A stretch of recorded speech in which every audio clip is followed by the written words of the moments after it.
Taste the Daily. உலகமே திரும்பி பார்க்கும் அளவிற்கு இந்தியா அக்னி-5 திவ்யாஸ்திரா சோதனையை வெற்றிகரமாக நடத்தியுள்ளது. அதிநவீன தொழில்நுட்பம் கொண்ட அக்னி-5 ஏவுகணையை தயாரிக்கும் பணிக்கு பெண் ஒருவர்தான் தலைமை ஏற்றிருக்கிறார். யார் அவர் என்று தெரிந்து கொள்ளலாம். பல்வேறு இலக்குகளை துல்லியமாக தாக்கிவிட்டு திரும்பி வரும் தொழில்நுட்பம் கொண்டதாக அக்னி-5 ஏவுகணை வடிவமைக்கப்பட்டுள்ளது. இதுவரை அமெரிக்கா, ரஷ்யா, பிரிட்டன், பிரான்ஸ், சீனா ஆகிய நாடுகளில் மட்டுமே இந்த அதிநவீன தொழில்நுட்பம் உள்ள நிலையில் தற்போது அந்த பட்டியலில் இந்தியாவும் இணைந்துள்ளது.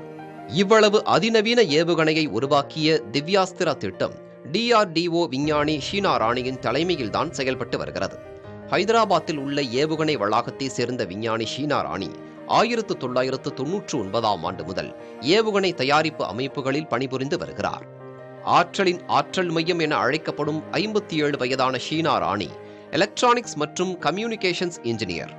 திருவனந்தபுரத்தில் உள்ள பொறியியல் கல்லூரியில் படித்த ஷீனா ராணி விக்ரம் சாராபாய் விண்வெளி மையத்தில் இந்தியாவின் முதன்மையான சிவில் ராக்கெட்ரி ஆய்வகத்தில் 8 ஆண்டுகள் பணியாற்றியிருக்கிறார்.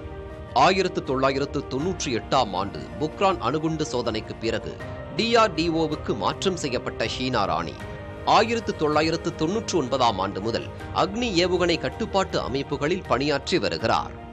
இவரது கணவர் PSRS சாஸ்திரியும் DRDOவில் பணியாற்றும் விஞ்ஞானி. பெண்கள் இன்று சாதிக்காத துறைகளே இல்லை எனலாம். இஸ்ரோவின் விண்வெளி திட்டங்கள் பல பெண்களின் தலைமையில் சாதனைகளை படைத்துள்ளன. அக்னி-5 ஏவுகணையை ஏவி தற்போது அந்த வரிசையில் இணைந்துள்ள ஷீனா ராணி, பட்டங்கள் ஆள்வதும் சட்டங்கள் செய்வதும் பாரினிலே பெண்கள் நடத்த வந்தோம், 8 மறைவினில் ஆணுக்கிங்கே பெண் இளைப்பிள்ளை என்ற மகாகவி பாரதியின் கூற்றை நினைவாக்கியிருக்கிறார் என்றால் அது மிகையில்லை.